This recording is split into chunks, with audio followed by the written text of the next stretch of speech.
The anode rod in your Reliance water heater is a crucial component that most homeowners never see, but it's working constantly to protect your investment. This sacrificial metal rod, typically made of magnesium or aluminum, is designed to corrode instead of your steel tank.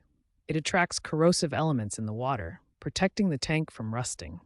Let me show you how this protection works over time through the corrosion process. Here we see a new anode rod next to the steel tank it protects.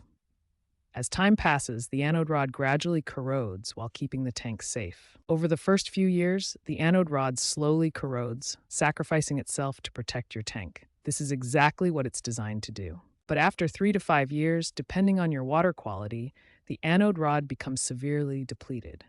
At this point, your tank is no longer protected. Here you can see the dramatic difference between a new anode rod and one that's been protecting your tank.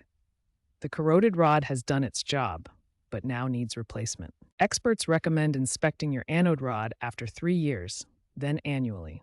Depending on your water quality and usage, replacement is typically needed every 3 to 5 years. Without a functioning anode rod, your tank becomes vulnerable to corrosion.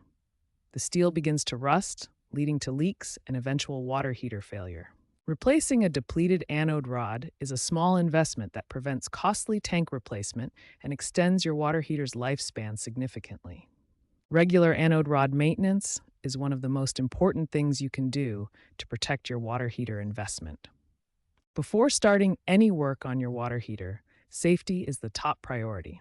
First, turn off the power supply at the circuit breaker for electric heaters, or turn the gas valve to pilot position for gas heaters. Next, turn off the cold water supply valve to the water heater. This prevents new water from entering the tank while you work. Open a hot water faucet in your home to relieve pressure in the tank, then drain a few gallons of water from the tank using the drain valve at the bottom. Now locate the anode rod on top of the water heater. It's typically under a plastic cap and foam insulation. Remove the cap and insulation to expose the anode rod head. Use a socket wrench, typically 1 1/16 inch, along with a cheater bar for extra leverage to loosen and remove the old anode rod. Be prepared for some water to seep out during removal. Before installing the new anode rod, wrap the threads with Teflon tape to ensure a proper seal. Apply the tape clockwise around the threads, then insert the new rod and tighten it securely. Finally, turn the cold water supply back on and let the tank fill completely. Check for any leaks around the new anode rod connection, then restore power to the water heater. Your anode rod replacement is now complete.